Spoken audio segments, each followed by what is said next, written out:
Just want to, first of all, thank you, Guy, for agreeing to this interview, and I look forward to this discussion with you. We're going to be discussing a few different things today. We're going to be looking at the possible effects of a Trump presidency on the fight against global warming. And then we're going to make a shift to something that I addressed with you, the possible application of the 14th Amendment to Donald Trump and his qualifications for being president.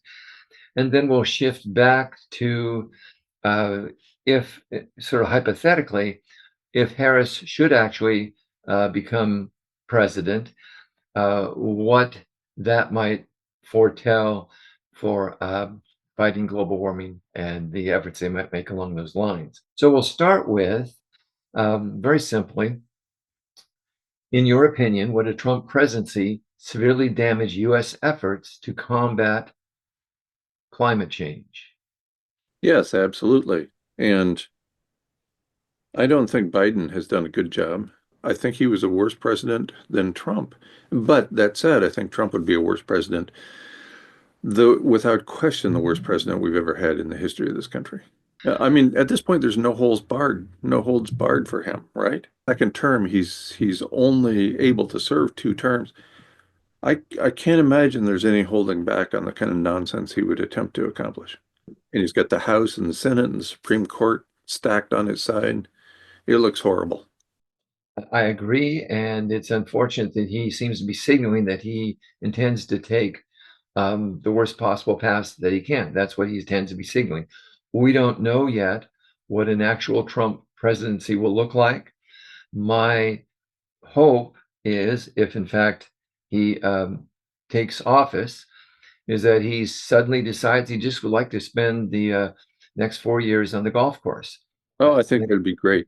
I would be happy. I'd caddy for him every day if that would actually help out. Um, and his granddaughter is a golfer. She's very good, and hopefully he would be able to spend time both with her and on the golf course. And I think a lot of people would be happy with that result, but we don't know. What are some things that you think he might do that would weaken or damage the fight against global warming? For example, would he withdraw us from the Paris Agreement, the Paris Accord, do you think? Yes, absolutely. He would I can't imagine he wouldn't withdraw us from the Paris Accord. I can't imagine he wouldn't come up with policy or law to stop the development of renewable energy sources. I can't imagine he would allow electric vehicles to still be built. So I think the damage would be quite severe. But that said, would it be worse than the path we're already headed down? I'm not so sure. According to the Intergovernmental Panel on Climate Change, with 2 reports, one offered October 8th, 2018, more than 6 years ago, and one that was published on September 24th, 2019. So those two together indicate that we're in the midst of the most abrupt event in planetary history. Yes, the most abrupt event in planetary history as a result of human-caused changes, and also that climate change is irreversible. So that said, I'm not sure that any president at this point could do anything about that. We are already so far down this path of destroying the planet primarily through the burning of fossil fuels that I don't think there is a way back. And I suspect Trump would be the most honest of the recent presidents in pointing out that he's not going to do anything and you can't make him. My analysis has been very dire, and actually, I first came across this topic at this level of extremeness, shall we say, listening to a video of yours back in about 2015. And in that video, you talked about the exponential growth and the exponential factor. A big light went on, and I realized the degree of danger that we were in, that we were not in a linear progression, that we were in on some level, an exponential progression. And we've already seen that up in the Arctic. It's very sad. And as a instructor in junior colleges, I have avoided this topic with my students because I feel that it's not one that lends itself to a good outcome, very rosy outcome. And so I feel that it just would not be fair to them to lay my opinion on them. I think if there's any hope, I want them to have that hope. Actually, I disagree with that. Mm. We're already undergoing the fastest event in planetary history. And this, according to the IPCC, which was designed to fail when it was created during the Reagan administration. Mhm. And it replaced the Advisory Group on Greenhouse Gases, which wrote and said far more dire things at much lower temperatures. For example, we're now relying on the 2 degrees established by William Nordhaus, an economist, and that's our metric. That's the person who came up with the 2 degrees. Well, the Advisory Group on Greenhouse Gases said 1 degree was the absolute upper limit, and we would trigger self-reinforcing feedback loops after that. And sure enough, we have. In fact, climate science writer and speaker David Spratt indicated we triggered those self-reinforcing feedback loops at half a degree C. Right. So we're already well down this road. And you mentioned talking about this with young people, and I think people of all ages deserve to know what's headed our way. In fact, it wasn't until about 1980 that medical doctors decided that when somebody has a terminal diagnosis, they should be told. I think that's astonishing. So through the 1970s, medical doctors, they would occasionally tell other family members, but sometimes they wouldn't tell anybody. There's a 99% chance this individual is only going to live for another 6 months or 6 years or whatever, but they don't tell them. That's absurd in my mind. And so I think we're in a similar situation with respect to climate change. People just don't talk about it because it's uncomfortable, right? We Yes. know that we're going to die, and yet in this society, we seem to have some sort of issue bringing that up. I agree with the premise that you're stating there. I do not want to state this in a community college classroom. Let's put it that way. I did not, but I felt that if you want to plan your future, any young person come to me and say, "How should I plan my future?" I'd say the first thing you should do is study the effects of global warming. How things will actually go, I don't know, and I want to leave that for youth to figure out and hopefully reshape if at all possible. Yeah. Right. Well, that's an excellent point. As one example, I think I already mentioned the Arctic ice is the planetary air conditioner. And as long as we have ice and snow floating on the Arctic Ocean, then we will have some sort of world that resembles the one that we're in now. But when that Arctic ice is gone, that will profoundly increase the heating of the planet very, very quickly. And so that's the factor over which we have the least control, especially as individuals, and that will cause the greatest and fastest damage. And James Anderson, the Harvard atmospheric scientist, famous for leading the research team that discovered the link between chlorofluorocarbons and the Antarctic ozone hole, he said in Forbes magazine, this was published in Forbes magazine on January 15th, 2018. You can find it online. Quote, the chance there will be permanent ice in the Arctic after 2022 is essentially zero. Well, here we are. We made it till 2024. And this is not just some idiot, right? This is somebody who knows what they're talking about. Jennifer McKinnon at the University of California, San Diego said it would happen in 2022, a year earlier. That was on CBS News on April 23rd, 2021. So these are people who fortunately were incorrect with their predictions, but they have indicated that we can expect very rapid changes in a short period of time. Mhm. And that's what causes me concern and makes me want to tell people that this could be happening. I I don't want understand. I don't want a bunch of surprises. I understand. I agree. Um, Another video that I watched way back then that relates to what you're talking about in the Arctic is a Russian scientist, Natalie, I forget her last name, but you know who I'm talking about. Yes, Natalia Shikova. Shikova, yes. And her little clip, it's a chilling clip Hmm? where she is talking at a little press conference and she says, in regards to the methane, I think it's cathrates, is it? Clathrates. Uh, Plath, I'm sorry. Clathrates. CL. Clath. Yeah, clathrates. That those in the Arctic that they had been studying. And she said, in regards to that, we do not like, we do not like. And it was probably one of the most chilling things I've ever heard in my life, because it's clear that she is not one to be an alarmist at any level whatsoever. Right, right. And just to explain what a clathrate is, it's basically an ice cage around a CH4, around a methane molecule. Right, So it's an ice cage. So if that ice melts, that has the methane locked into it, then the methane will go free. right, And she's been doing work on the East Siberian Arctic shelf, which is among the shallowest and the absolute largest of any of the continental shelves. right. So she's certainly talking about something that has great potential to alter the planet in a short period of time.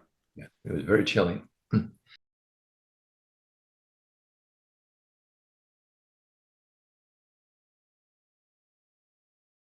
Maybe we could now go on to the 14th Amendment and just touch on that for a moment. This is something I brought up to you. My background is that I, many years ago, was an appellate attorney and a law professor, since taken other career paths. But with that background, I became curious as to the potential application of the 14th Amendment to a Donald Trump presidency. I did some research and analysis, and I concluded quite simply that the 14th Amendment disqualifies Donald Trump from holding the office of presidency. Now, this to me is a very simple concept. It would be like saying, if you are 30 and you want to be president, can you be president? It doesn't matter how many votes you get in the United States, you are not qualified to be president. However, that doesn't mean that someone who is not qualified under the Constitution could not be sworn into office. So it is possible for President Biden, not Bison, to uh, to swear Trump into office. That would not mean that he couldn't be removed under this amendment, but that, as a practical matter, would never happen. I could not see that happening. So I'm trying to, I guess you might say, enlighten people on the understanding of the applicability of this particular amendment. And there's a couple things that people, I think, don't understand. One is that there was a Colorado case during the summer, and it went all the way up to the Supreme Court. And the case was about whether Donald Trump could be removed from or barred from being on the Colorado state ballot. And the United States Supreme Court said, no, the state does not have the power to enforce a federal constitutional provision. Therefore, the state cannot bar him from being on the ballot. That decision was unanimous by the Supreme Court, but at no point in that decision did they say Donald Trump is actually qualified to hold presidency under the 14th Amendment. And a Colorado Supreme Court held that Donald Trump was an insurrectionist. Mhm. Therefore, based upon those legal holdings, the 14th Amendment should apply. And then it's up to Mr. Biden, President Biden, I should say, to decide if he's going to actually do this. And under the Constitution, he has an obligation to protect the Constitution, to uphold the Constitution. So I would say legally he has that obligation to uphold that provision. What will happen, I don't know. Starting, I have a petition out there. I will put the link to that petition under this video when I post it. You're free to do so as well. And I'm hoping that that will gain some traction and understanding, and that we'll see if President Biden decides to follow through with that. Many people are afraid that if he does, that the unrest that will be caused will be very, very severe. And I think that's possible. I personally include in my recommendation, though it's not in the petition, is that President Biden reach out to Mr. Trump and get his agreement to not fight the application of the 14th Amendment in exchange for full pardons, full federal pardons, and then cooperate with the state of Georgia to get those as well. And I think that possibly would make this even somewhat appealing to Mr. Trump.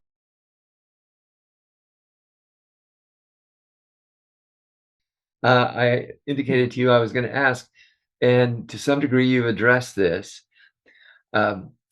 If Harris were to become president, what would you recommend that she do to give us the best possible chance to either stave off, reduce, mitigate the effects of global warming?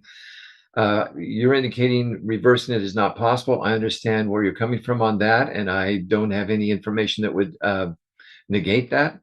But I think even mitigating it might be worth considering. So what would be your recommendations? I've been speaking and writing for years about planetary hospice. As I already indicated, birth is a sexually transmitted disease that has always proven fatal. And we know that we're all going to die, and we have a process for people whose time is short. And that process is sometimes called hospice. And why don't we do the same thing? We know our time is short at this point. With great certainty, we don't know whether it will be next Tuesday or 5 years from now or 10 years from now. We don't have a detailed enough understanding of ice floating on the Arctic Ocean and a lot of other factors. So we don't know how long we have, which is unfortunate. I've always thought that we shouldn't know how long we have, but everybody else should. So it should be stamped on your forehead. You couldn't see it, but everybody else could. I always thought that'd be really nice. Yeah. Anyway, so I have suggested the idea of planetary hospice for a long time, and I'm going to describe that very briefly at three different levels. At the level of family and friends, let's treat everybody as we would treat our dying, beloved grandmother. And you would never lie, even by omission, to your dying grandmother, and she would catch the lie every time anyway. And at the next level, the level of community, as nearly as I can tell, every version of civilization, every group of people that has relied upon grains to get through the tough times has been characterized by racism and misogyny. Every one. And that certainly is true in this one. Racism and misogyny are rampant. So why don't we go to the board meetings, the town hall meetings, and try within our communities to try to overcome something that is rampant in every place I've ever lived in any event. And so there's racism, misogyny, monetary disparity, those and other factors have plagued every civilization. And these are the kinds of things that we can do something about at the level of community. Then at the level of society, and I know this is simplistic and I know it skips over a huge number of details and so on, but at the level of society, there's very little any of us can do. We can't even carry out an election, apparently, that makes any sense. But there are some 450 nuclear power plants that we will leave or that are currently at risk of melting down. 3 Mile Island was the first warning, Chernobyl was the second, Fukushima Daiichi was the third. You'd think we'd have learned something by now that nuclear power maybe is a bad idea. But the potential for nuclear power plants and all kinds of other nuclear devices, such as submarines and so on, has the potential to destroy all life on Earth, whether we're there to see it or not. And so I think we have an obligation as human beings relatively late to the planetary party to not leave such a big mess in our wake that we threaten all life on Earth. So even if it's impossible, and I suspect it is, I think it's our duty as planetary citizens to try to safely shut down all the nuclear power plants and all that goes along with it. I Okay. know that's asking a lot. Um, I'm on the fence on this one because honestly, I don't want to necessarily always have this false message of hope, but I want to have some message that whatever fight there might remain to be made, I would hope it would be made. And if it comes down to a what you just described as a hospice situation, I hope that humans would have the moral integrity to face that at that time and approach it with grace and morality and kindness.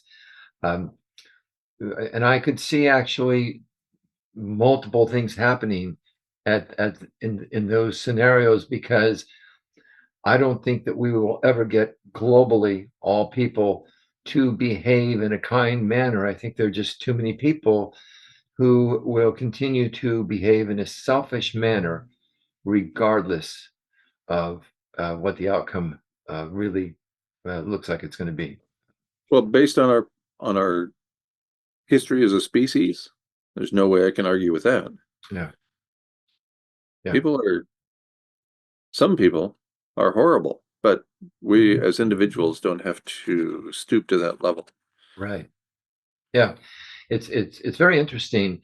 Um, I before the election, I actually put out a little blurb on Facebook about my perception of Trump supporters because I have a lot of friends who are Trump supporters, and my perception was really very, you might even say flattering, because if I look at my friends who are Trump supporters, they are good people, they are smart, they have values that I share with them.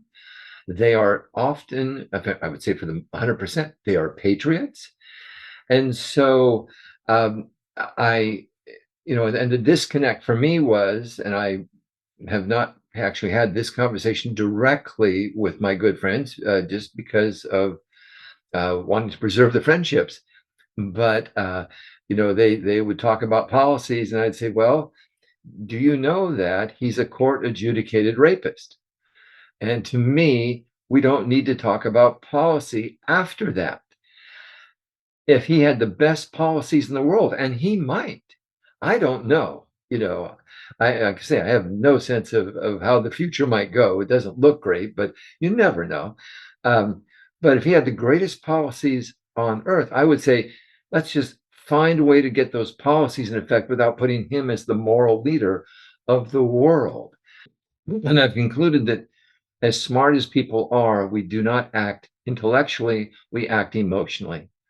And that is the key to understanding human behavior. As smart as we are, we don't act intellectually. So, Yeah, yes, we are emotional animals and like many other animals, and we don't act rationally.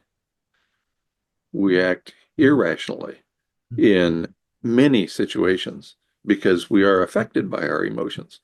Now, that's the good news and the bad news of being human is that we have these emotions. Yeah.